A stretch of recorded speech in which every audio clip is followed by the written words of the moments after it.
leading operations at Eranda Research Private Limited.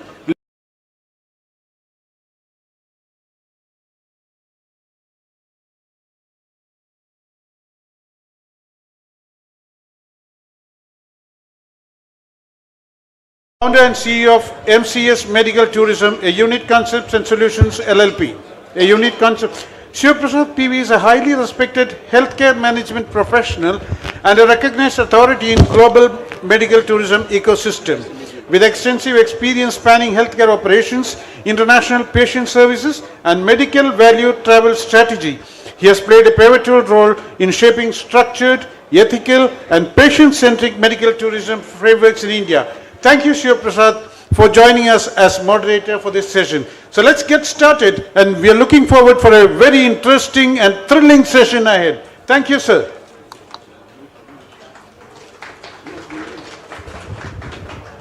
Good evening, everyone. Thank you so much for the warm introduction and welcoming. I think this is going to be a very interesting session because we have an eminent panelist with us, and you all are expert in this session, I mean the topic. So I think it is going to be a very interactive and interesting session. So we request your support. And the topic for the discussion is how we can place Kerala in the global wellness ecosystem in a leadership way. So I think we have a very good panelist. So we will immediately start the discussion. So the key point for the discussion, we will be asking a few questions, and then each one of us can contribute in 1 or 2 minutes, and then if anybody want to skip the question, they can skip the question, and so that it will be an interesting one. We will keep it very simple and short. So the first point of discussion, I think what is Kerala's unique advantage? What truly differentiates Kerala's Ayurveda ecosystem from other global destinations? So I think we can get the first answer from Sri Baby Matthew. He is the founder of Somathiram Group, and I'm an 89 born, and he started his company in 85. So you can imagine the kind of experience he can bring into the discussion. So I think first we'll hear it from me. Thank you. Thank you very much, dear delegates and friends. This is very interesting a subject. We are all talking about medical tourism, now medical value tourism.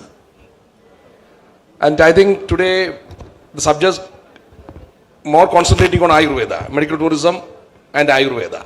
So I am not talking about other aspects of other subjects of medical tourism. See, we all know, how can we say medical tourism or Ayurveda tourism? I don't like to call it Ayurveda tourism. But when somebody coming from other part of the world or other part of the country, they are coming to a destination to take some treatment. In our case, it is Ayurveda treatment. That can be genuine treatment for cure, that can be treatment or program for rejuvenation, that can be treatment or program for prevention. So when they come for a medical purpose, for any of these 3 things, but that is the basic philosophy of Ayurveda. It's a way of life. Once they come for this, they stay for some days, and they take one of these or all 3 of these or any Ayurveda programs or treatment, and after that or before that or during the period of the treatment, depends upon the treatment. Certain treatments we are not allowed to travel in between. They go around or some other places of that country or that states, we can call it medical tourism. So in our case, the question or the subject is, what is the relevance of Kerala in this scenario? I can very confidently I can say Kerala is the best place. Kerala is not because I born and brought up in Kerala. Because of many reasons. Kerala, the destination Kerala is the right place for Ayurveda medical value tourism. Because we have, Kerala is a hub of Ayurveda. There are a lot of genuine Ayurveda hospitals and Ayurveda centers, Ayurveda retreats in Kerala. You will get original medicine. You will get original herbs in Kerala. This is also very important. You know, in Ayurveda, medicine is very important. The herbs we are using is also very important. And availability of herbs, that is also very important.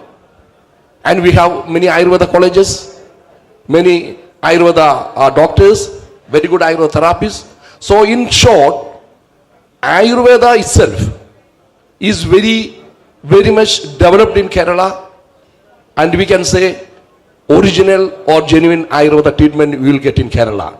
That is one reason. Then how can we combine this with the medical value tourism or Ayurveda tourism? That's the second thing.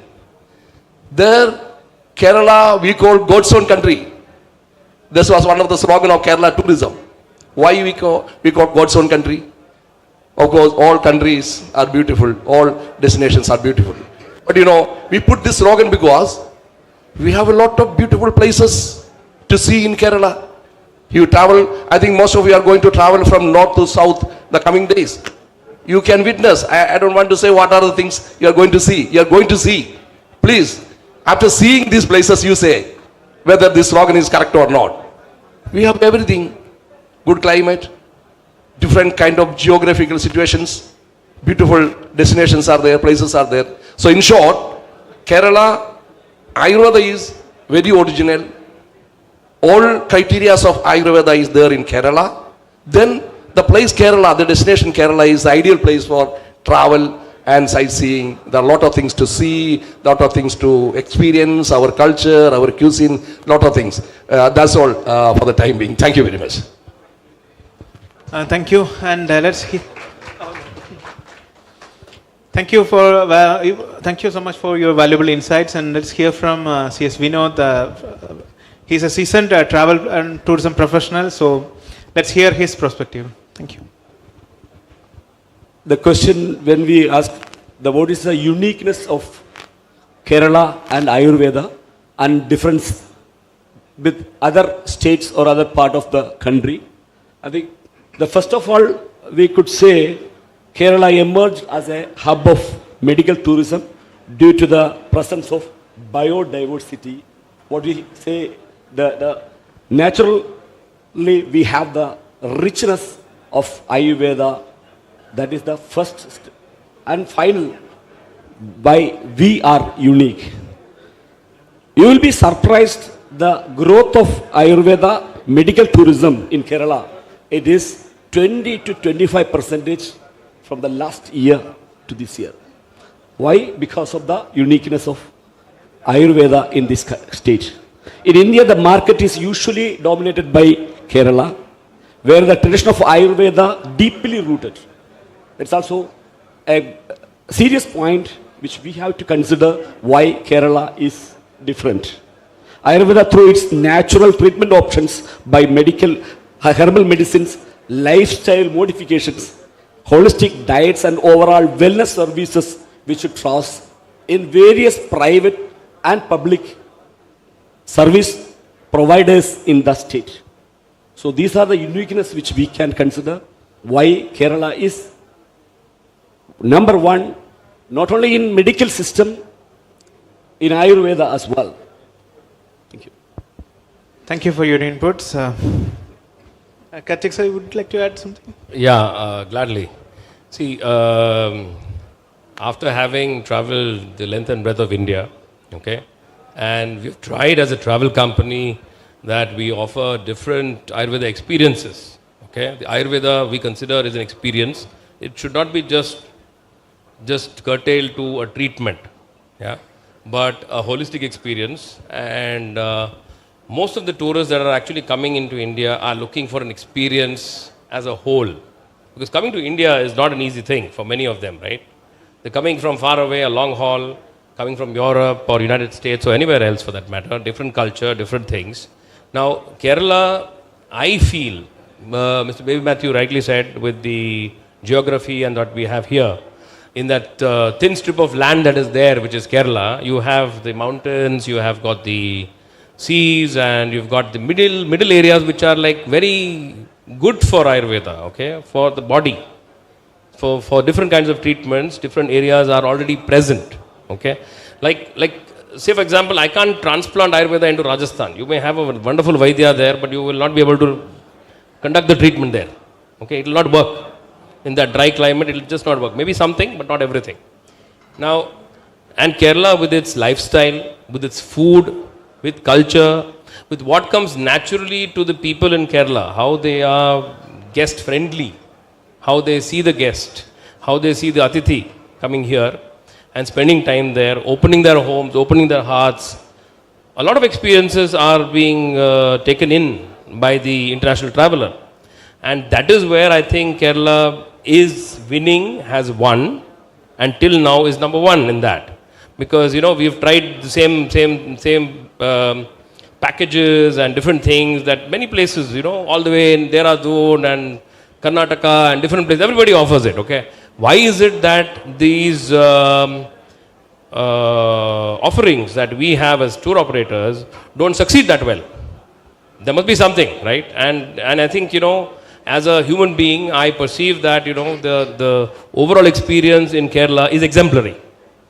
Be it treatment, be it how they are touched, how they are felt, how somebody is giving them time, you know, how they perceive the wholeness of the experience defines the uniqueness of Kerala. That's what I would say. Thank you.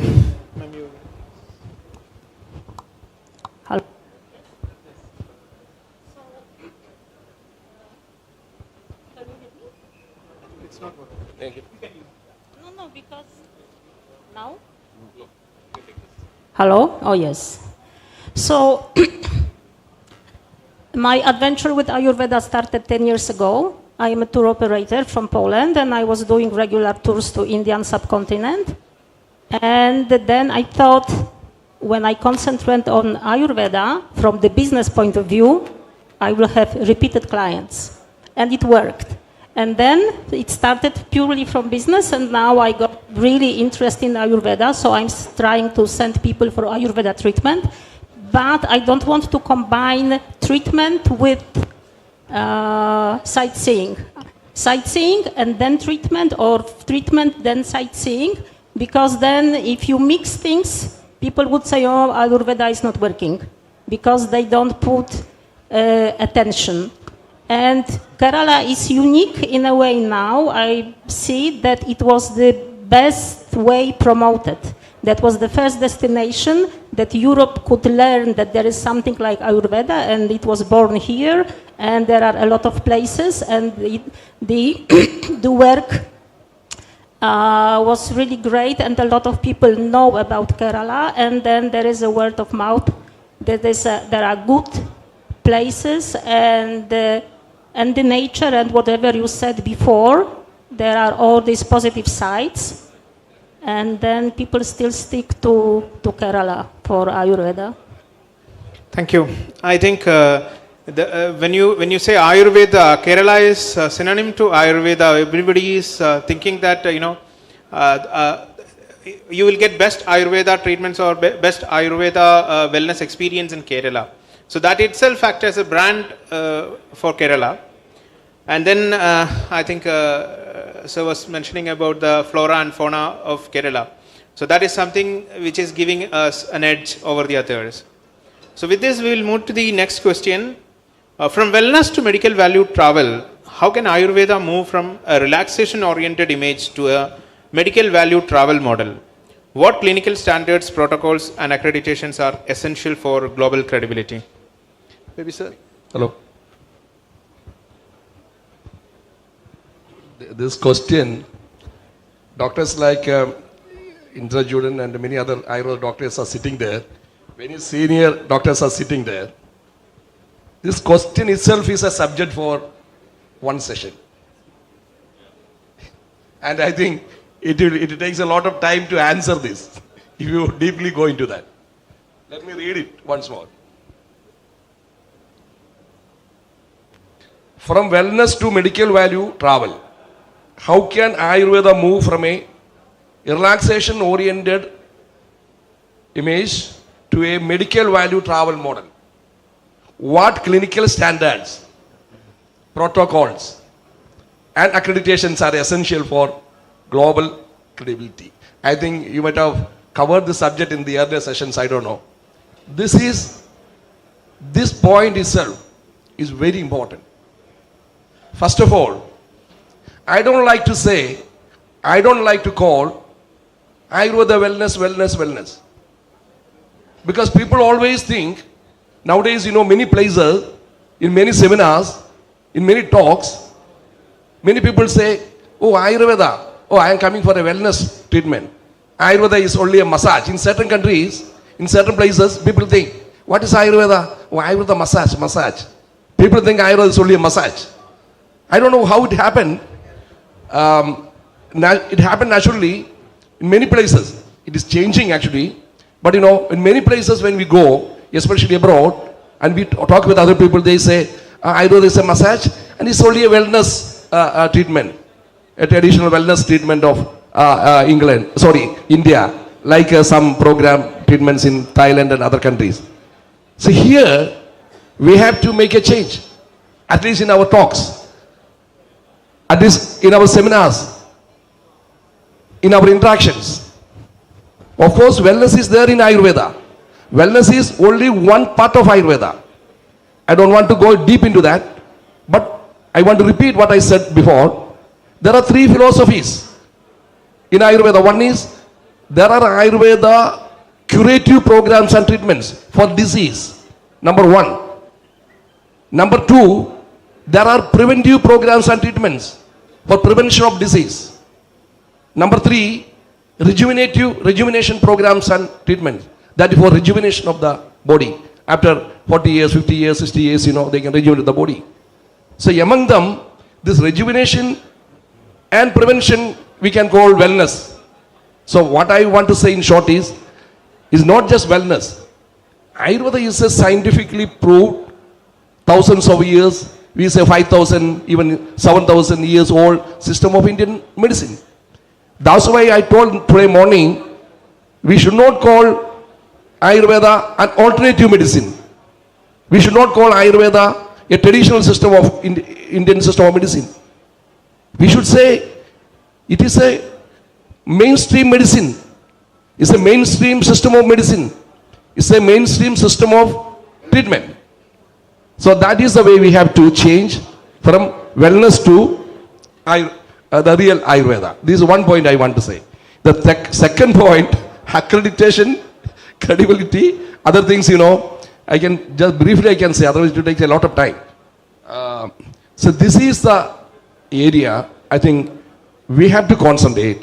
And our government of India and Ayurveda people, Ayurveda departments, universities, they started this along with the Ayush.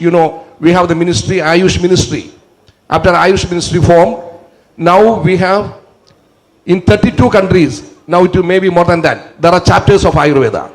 Thing is, since we don't have proper accreditations, proper clinical evidence-based documents, many countries are not allowing Ayurveda. Our Ayurveda doctors are not allowed to practice in many countries. Our doctors are not allowed to prescribe Ayurveda medicines as medicine. So this is slowly changing. So I just wanted to say the present scenario, I am telling this, but I am happy to say the system, this scenario is changing very fast after the Ayush ministry has come, and our government is very, very, very confident, and they are working on that to get approval of Ayurveda in different countries.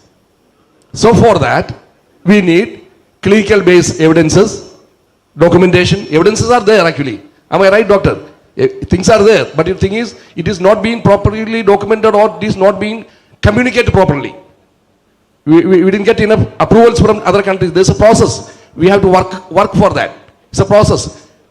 Chinese medicine got it because they worked many years before they got the approvals. So in short, I want to say this is very important a subject. We have to do all this. Among the accreditations, one accreditation I want to say right now. With that, I'll conclude my answer for this question. That is NABH accreditation. NABH, hope you will be knowing, National Accreditation Board of Hospital and Healthcare. This is by the government of India. This approval, if a hospital got this approval, I should say no, all hospitals should take these approvals. Dear delegates, not my self-promotion, but I want to say, to motivate you, the entrepreneurs here, I have 3 NABH accredited Ayurveda centers. 3 centers are NABH accredited. Initially, it was very difficult. Dr. Chandra, you remember, we had a meeting in Arapi. After that meeting, they told me why you should take NABH. Then, after that only I took this accreditation. It was very difficult. To get NABH accreditation, it's not that easy. It is very difficult.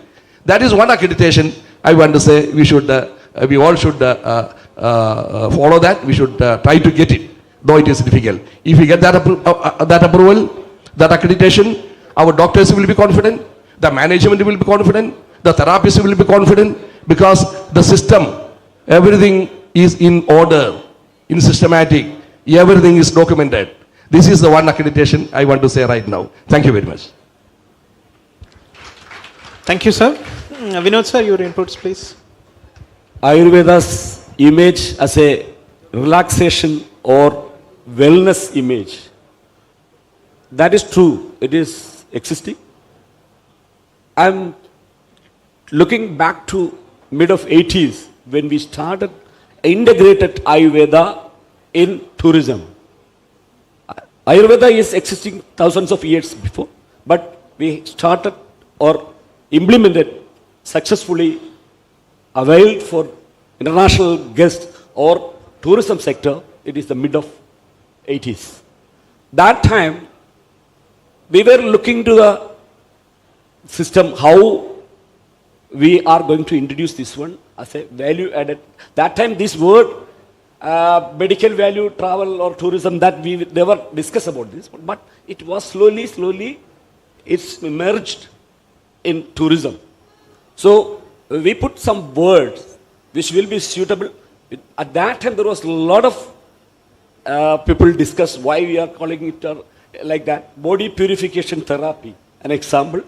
Now everybody knows that what is body purification therapy and rejuvenation therapy.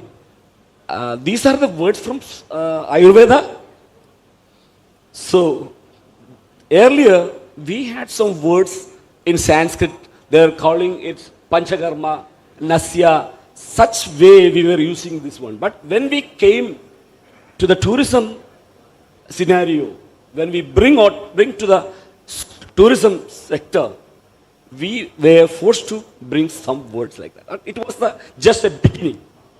What happened to 2000s?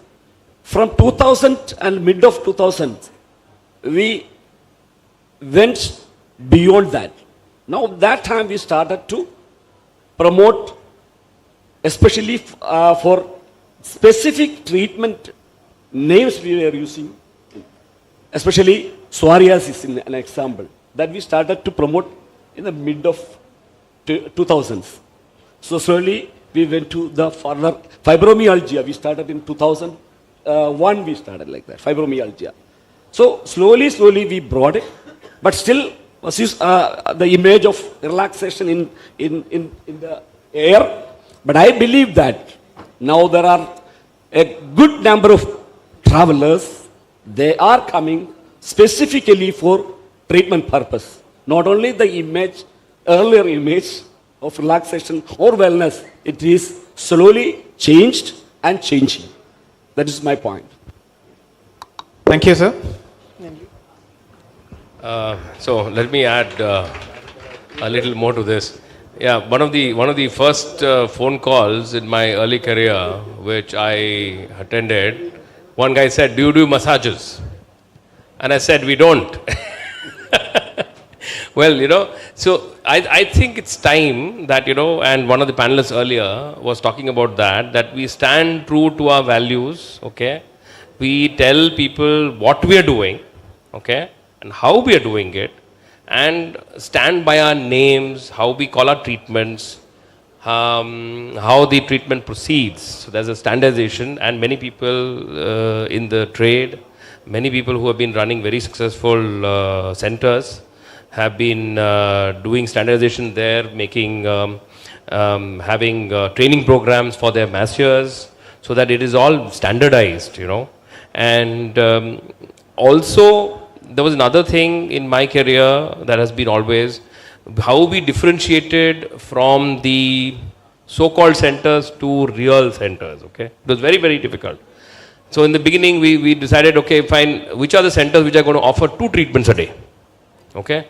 So that was one way to us to find out that they were having enough therapists or not.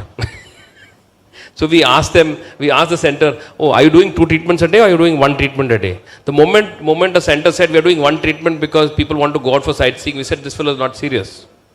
We should not be promoting him. Yeah. So that's the way we went about it.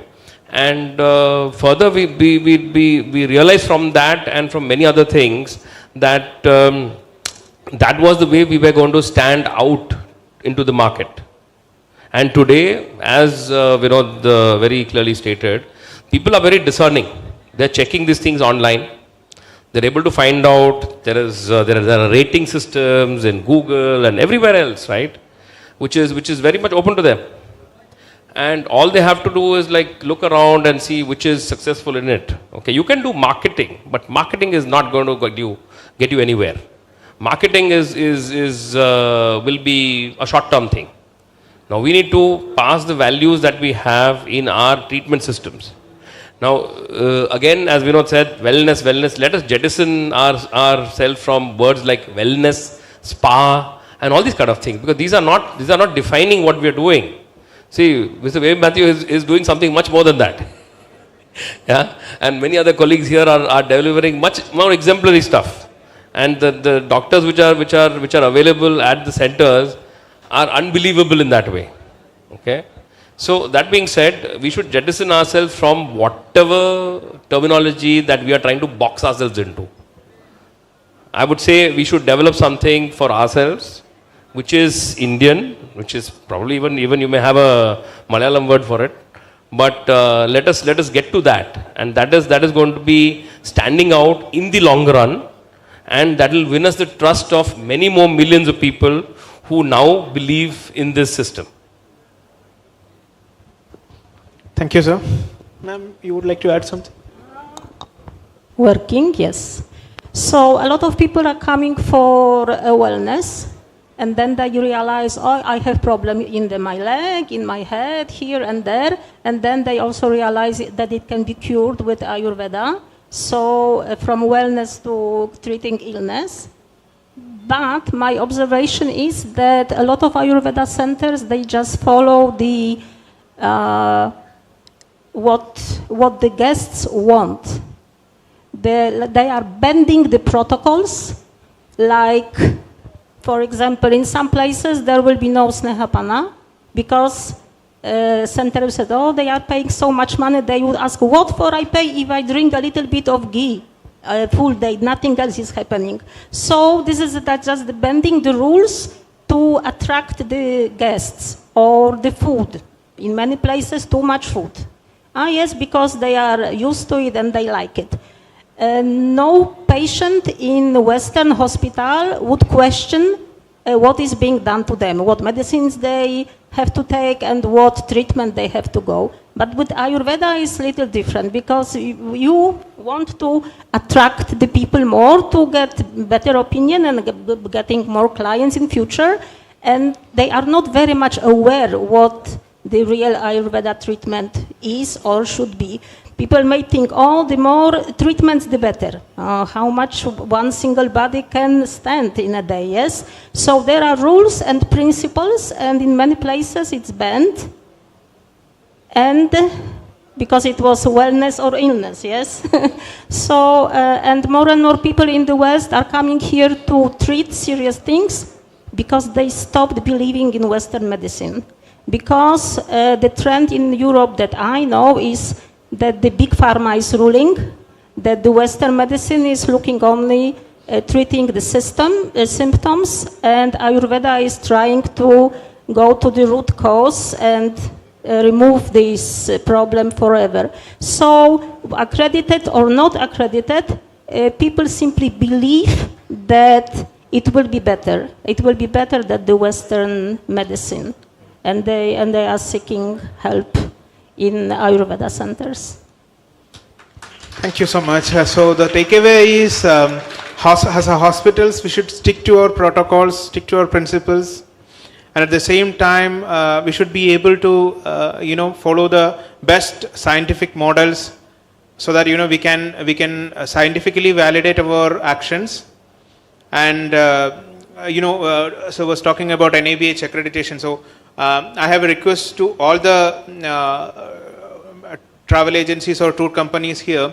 When you send patients, you can always look for that accreditation. You can visit the NABH website.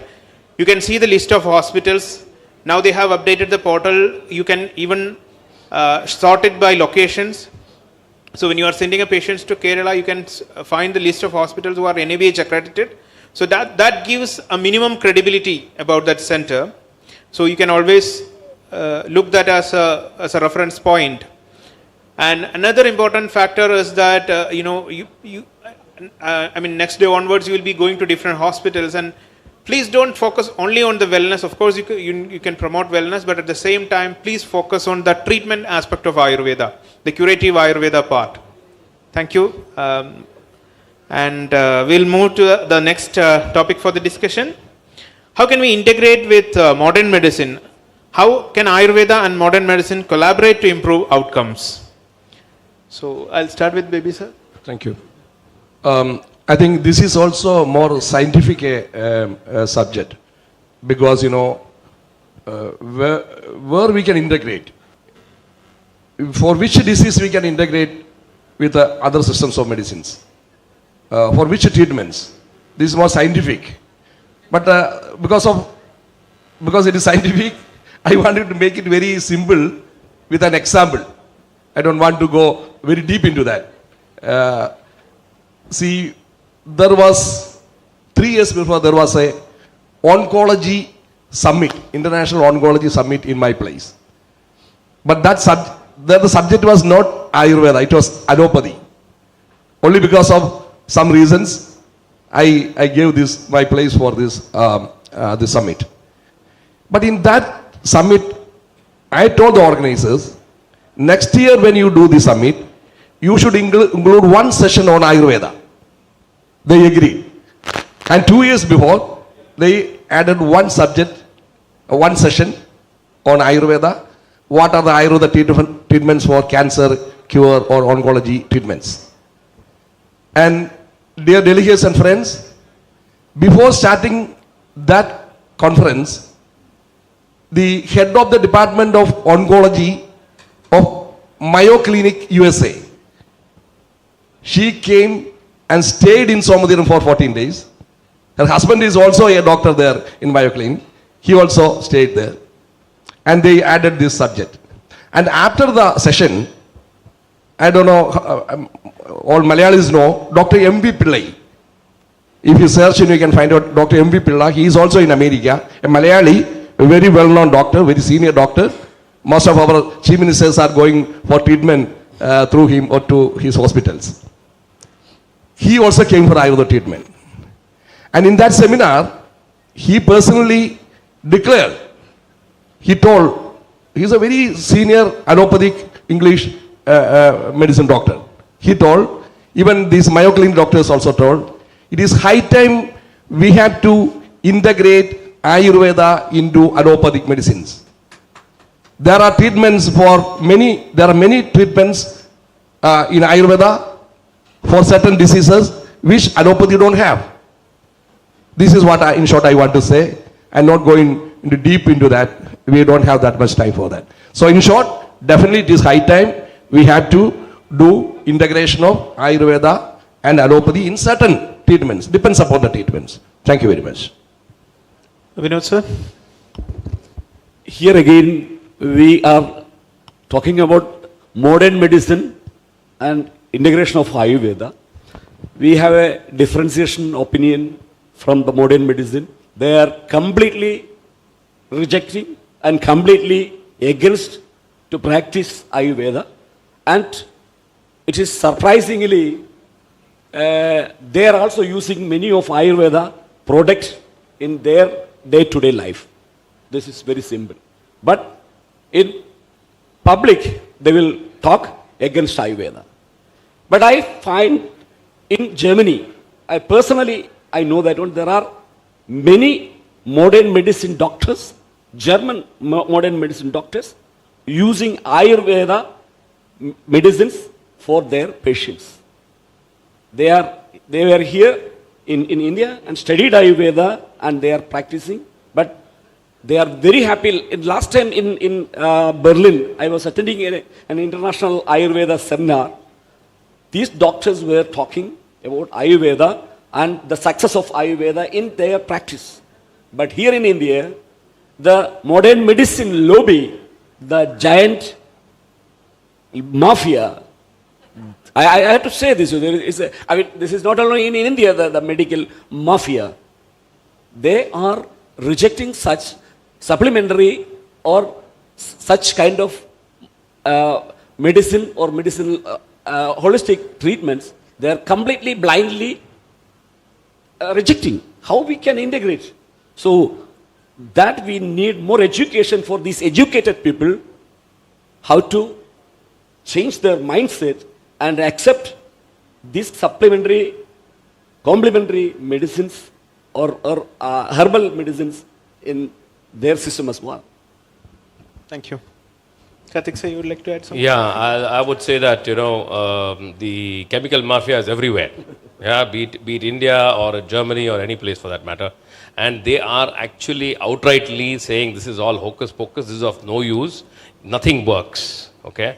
But if you look at it on the other side, and in many parts of the world, even homeopathy is not accepted.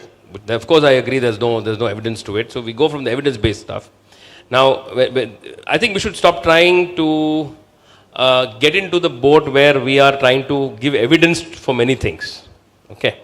So we should not giving evidence of light. The sun is there is light. Okay? So why should we waste our time giving evidence to people who in the end, in the eventuality, do not want to accept it? So let us try and exist as we are, and I think that will give them the answer saying, oh listen, this kind of treatment exists and it's authentic that way. And that will get us our people who would look for us and come here.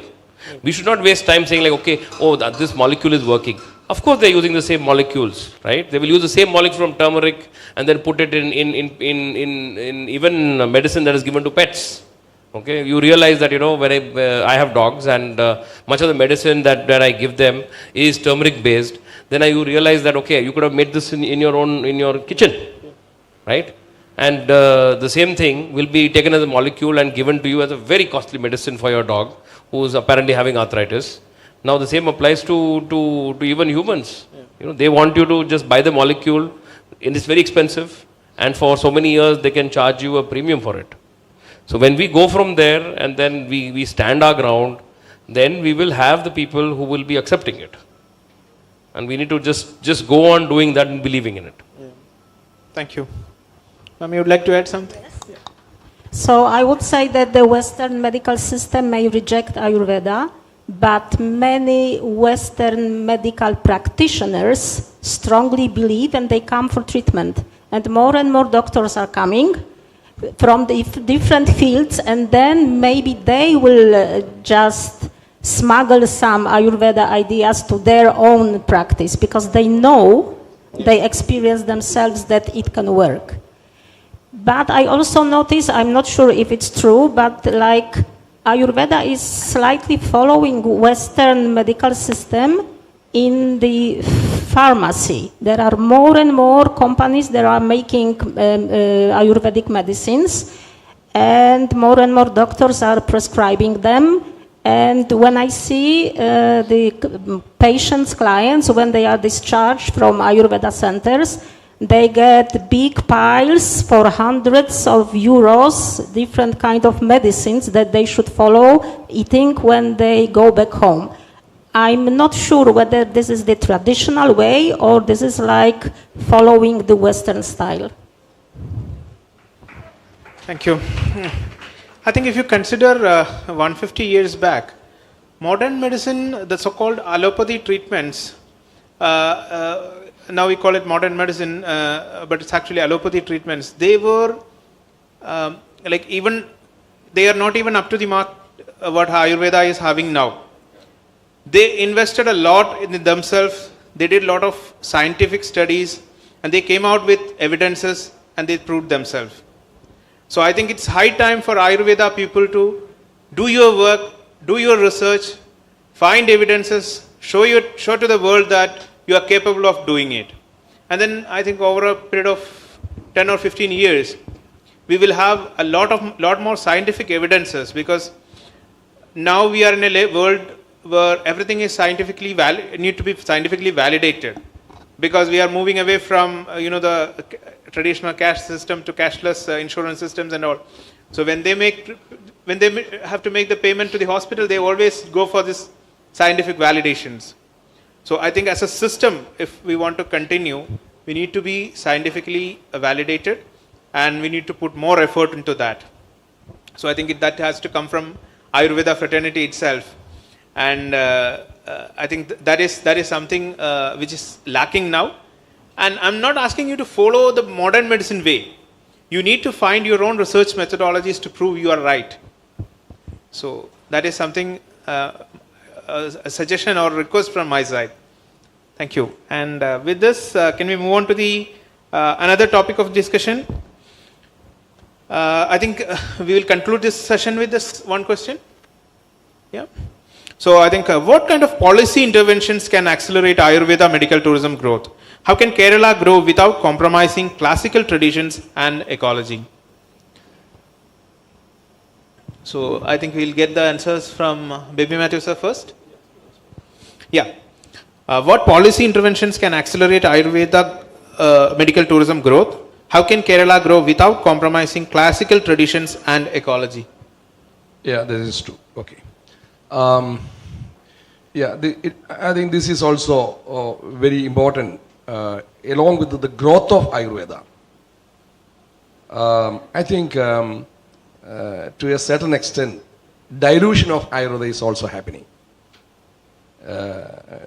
We have to accept it. And but our government is very, very keen on this. And Ayurveda, not only government, Ayurveda departments and people who are really loving Ayurveda, they are watching it, and they are arguing on this.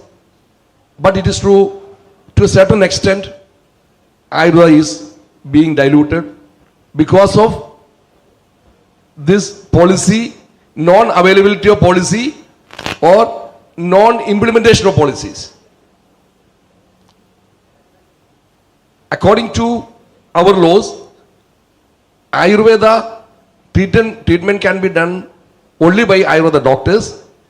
If it is an Ayurveda hospital, there should be registered Ayurveda doctors in that hospital, and if a therapist, they also should be trained and certified by authorized institutions.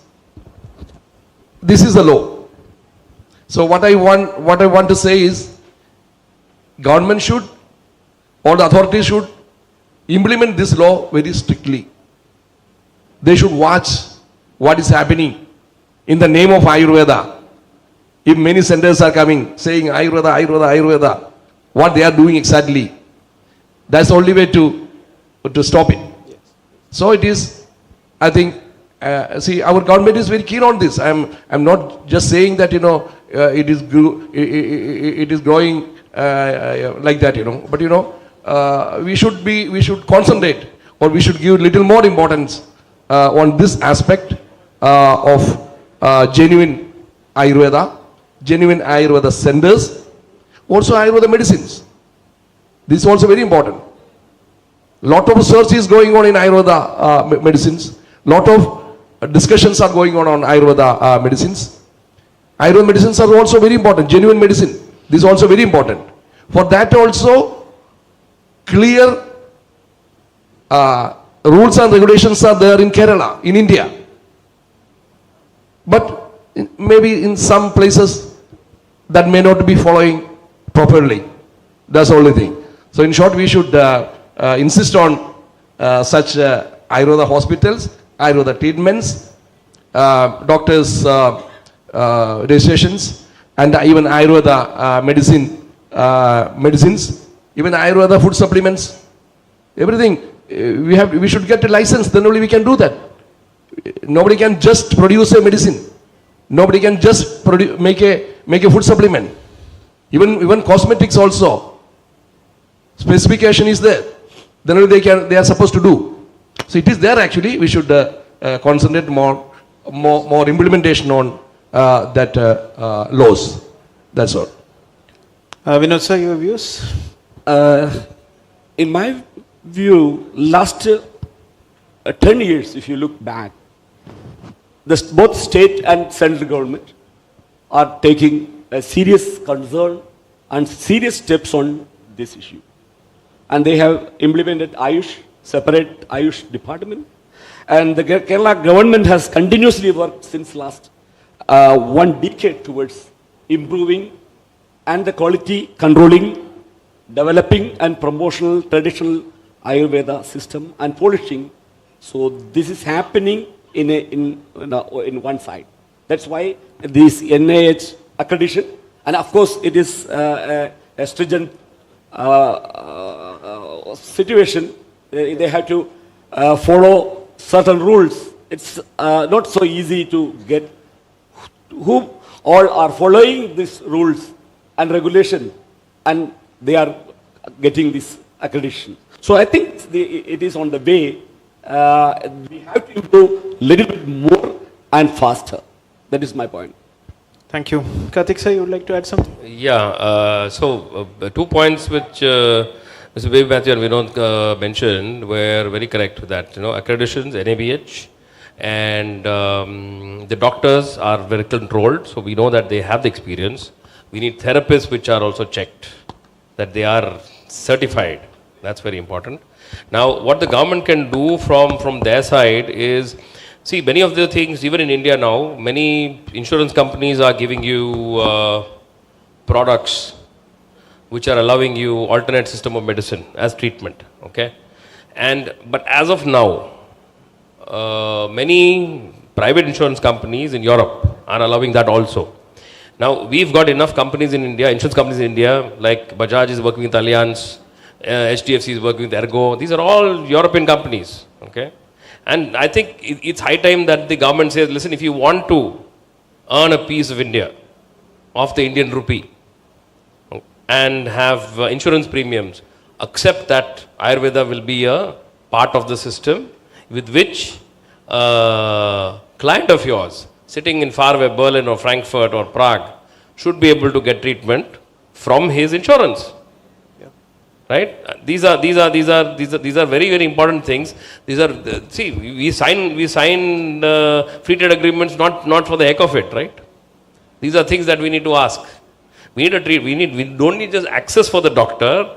We need access for the customer that may come from there. That is very important. Now that is there, of course. So this is a very big policy which only the central government can push through. Okay. But what the state government from our side, what we can try and push through is like always keeping in mind that treatment is not just happening in a treatment room.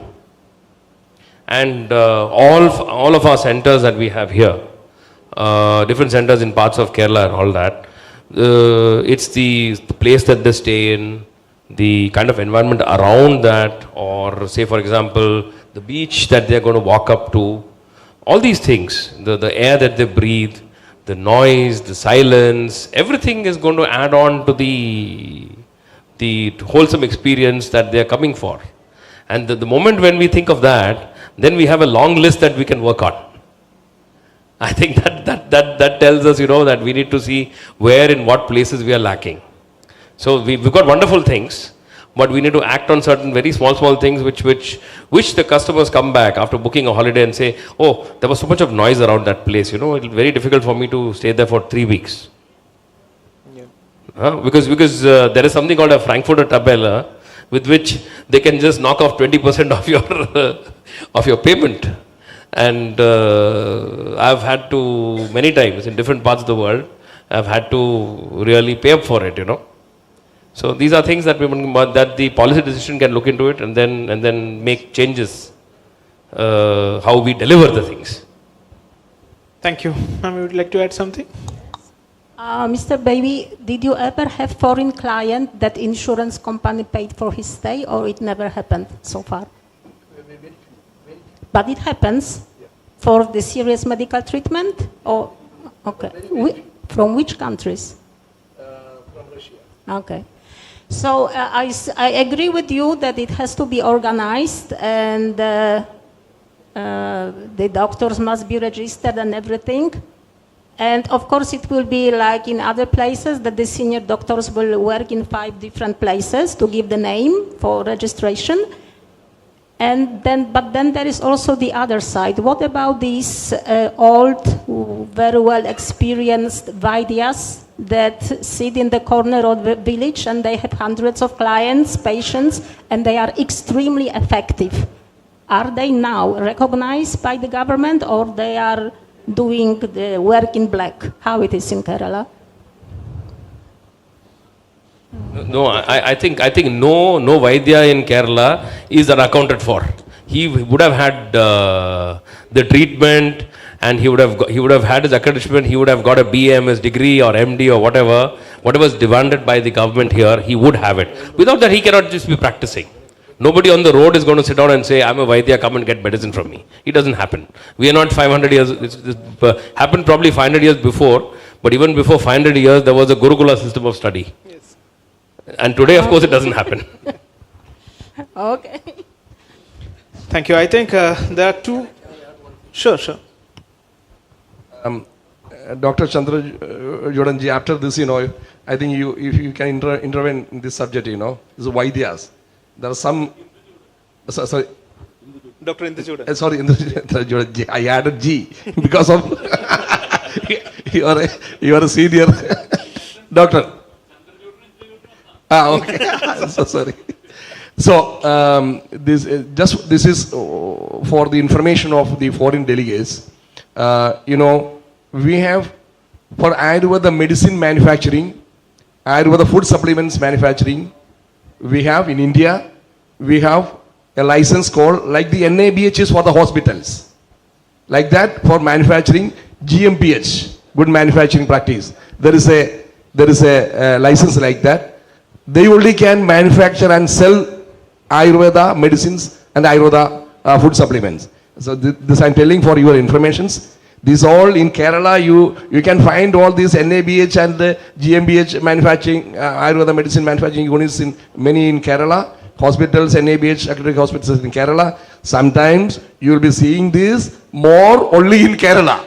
That's why we call Kerala is the hub of Ayurveda. Please come to Kerala. Take the genuine Ayurveda treatment from Kerala and take the genuine Ayurveda medicines from Kerala. Thank you very much. Thank you. I think here the two important points I would like to make. First one is, to run a hospital, you need more than 24, minimum I'm talking about, minimum 24 licenses and approvals.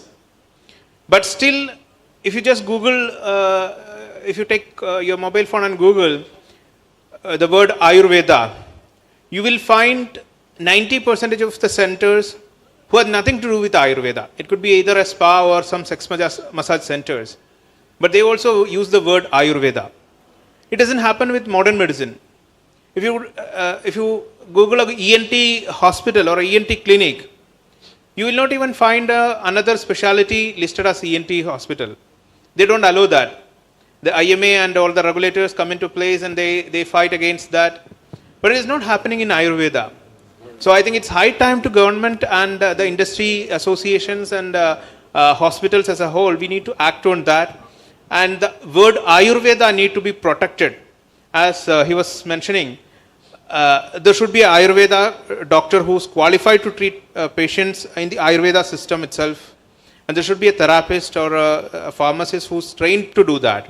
So those are the one regulations aspects we need to improve.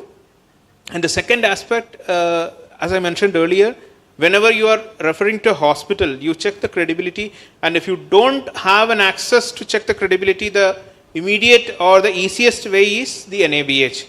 So you can visit the NABH website, and if the NABH website lists their names, it's yes. That's another important thing. Yeah, Kerala Tourism website.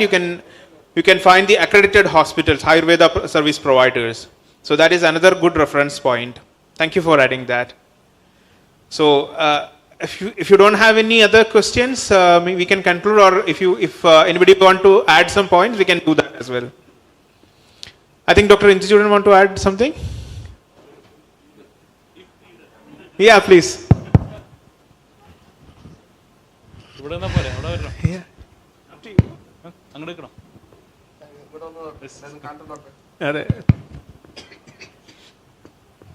Actually, regarding these 2-3 points, I have to add, since they asked. I'm an NABH assessor, and the first batch of I'm one of the NABH assessor, and in the first batch of first batch of NABH assessors in India. And the second thing, I was the person who prepared the insurance protocol for Government of India. The protocol prepared by me is the officially published document by the Government of India. So, in these two aspects, I have to add some points. That one is regarding the accreditation, and now it is not only the travel agents should note that one is NABH accreditation and entry level, or the certification is also there. That both of them are equally applicable. It gives the credibility of the center. As the Baby Mathur sir has told, it ensures the quality of the doctor, therapist, and all the, not only the quality of the staff, it's statutory compliances and all the system. The system itself is perfect, like that it is ensuring. That's one point. The second thing is regarding the insurance aspect. Regarding the insurance aspect, now actually first me along with the advisor of Ayush department, at that time the ministry came. It was in 2010.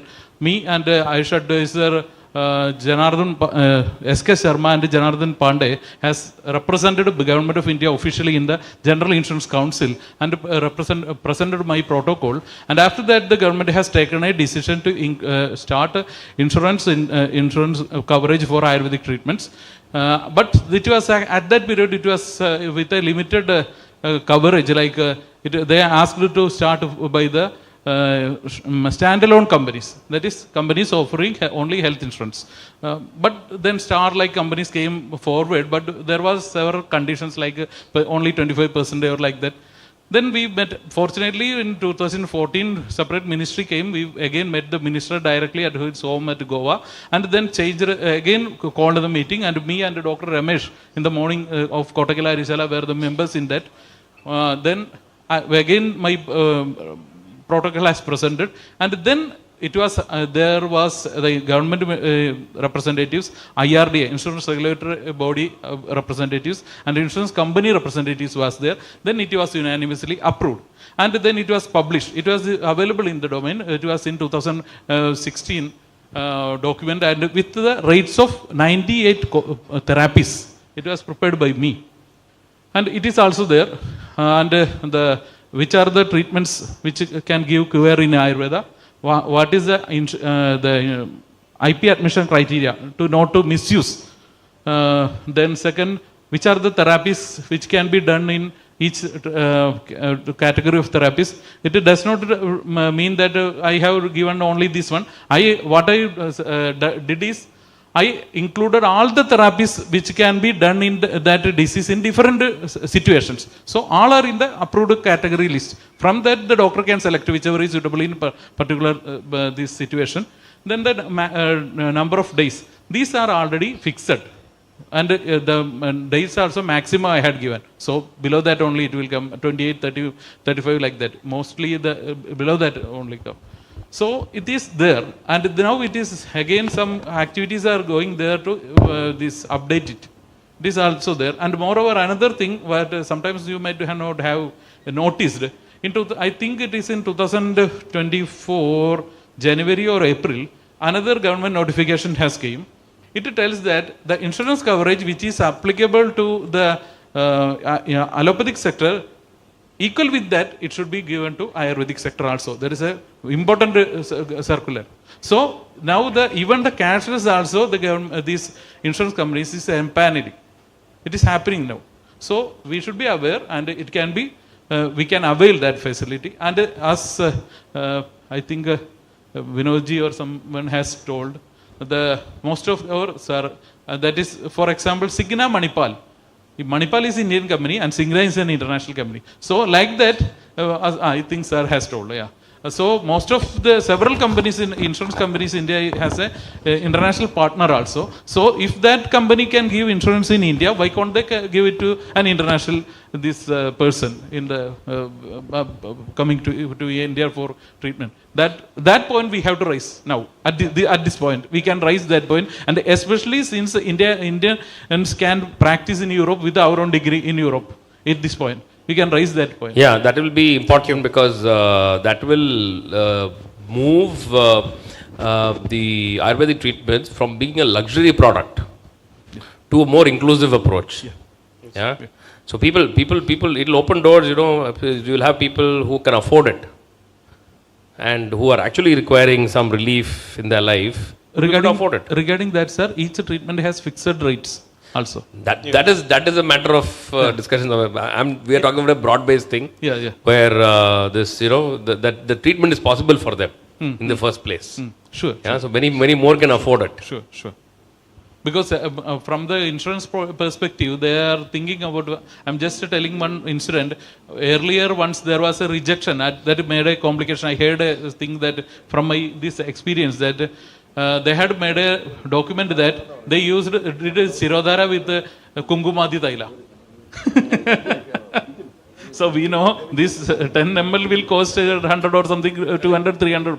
Like that, such type of things, things should not be happen. Then it will, the system itself will get blacklisted because it has facing the teething troubles at this phase. After some time, the allopathy also, if the hospital is making, the hospital institution only will be blacklisted. Now it is a time to get the credibility. Because of that, actually, frankly, I'm telling, when 2016, when we presented this thing, first we told that at first, for the first 3 years, we don't need the cashless because to avoid these false claims. Then we will get a credibility. Then only we need that was our request. Like that. And then one more point, I'm just stopping. Just regarding the Vaidya thing, Madam has asked. I'm not. We can see it in a different perspective. For example, I'm also from this traditional Ayurveda family. My grandfather was a royal physician of Cochin, and then he also was a teacher. He taught several people these Vaidyas, and they also were practicing. But at that period, for example, in the last century, in Trivandrum Ayurveda College, it was started. It was started once in a day. It was the Padhashala or Gurukula of the Kaviyur Parameswaran Musad. I told in the morning. Like that, in the Tripunithura Sanskrit College started in 1914, and then I think in 26 or something, the Ayurveda courses also started. It was a continuation of using the same old gurus. Why it was started is that in any course, like the PS Virus started, Kottakkal like that, in any course, whether it is an English, Malayalam, physics, chemistry, whatever it is, if one person is studying one thing, for example, I am studying, Sivaprasad is also studying, there should be a syllabus. For example, I am telling that I am studying BSc Physics, he is also claiming BSc Physics, then it should be a common thing. So in any course, there should be a common syllabus, point number 1. Point number 2, the teaching person or the master should be qualified. Anybody cannot tell that I will teach, come here. He should be qualified. That should be ensured. Second. Third thing is, after my studies, there should be an examination, evaluation.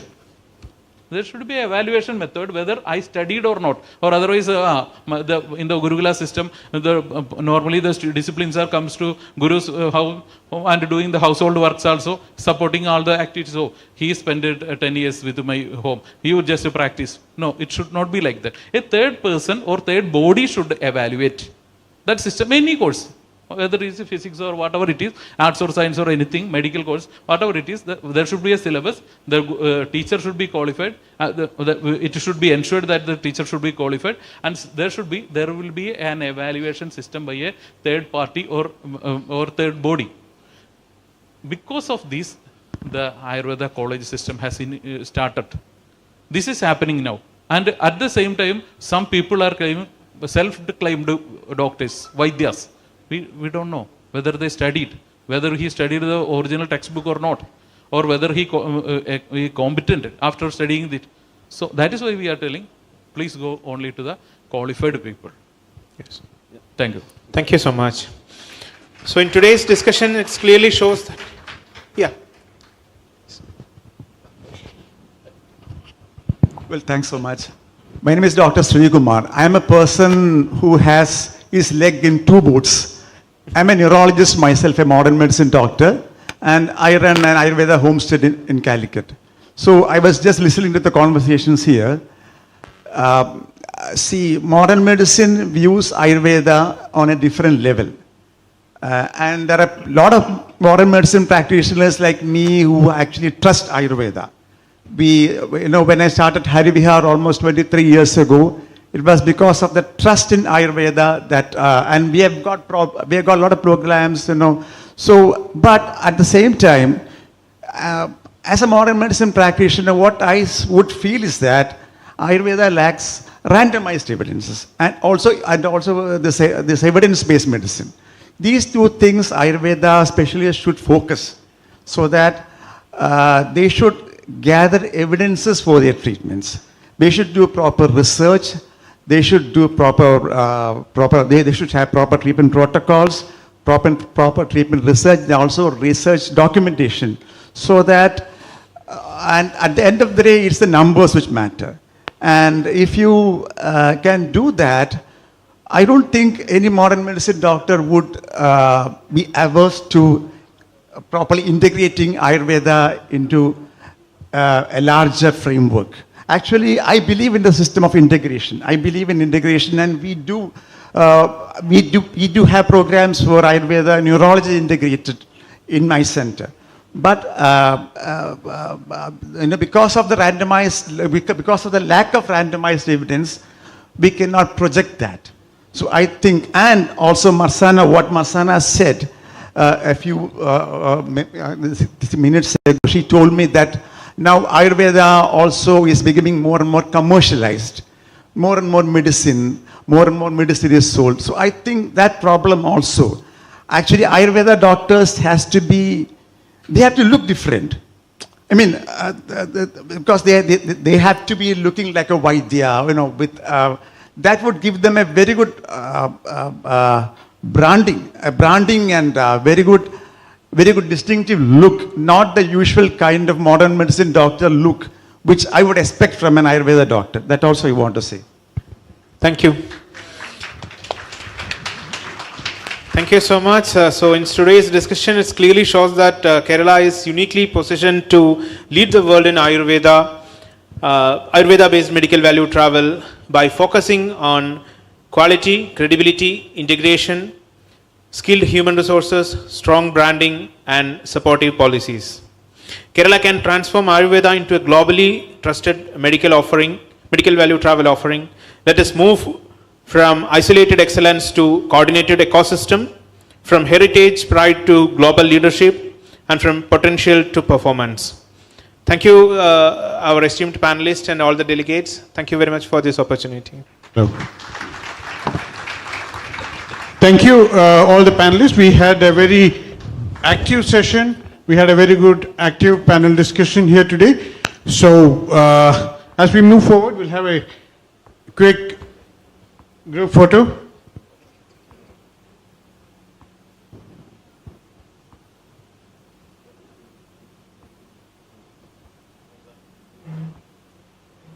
And for the distribution of mementos, I request Mr. Ravi Shankar to come forward and present a memento to ma'am.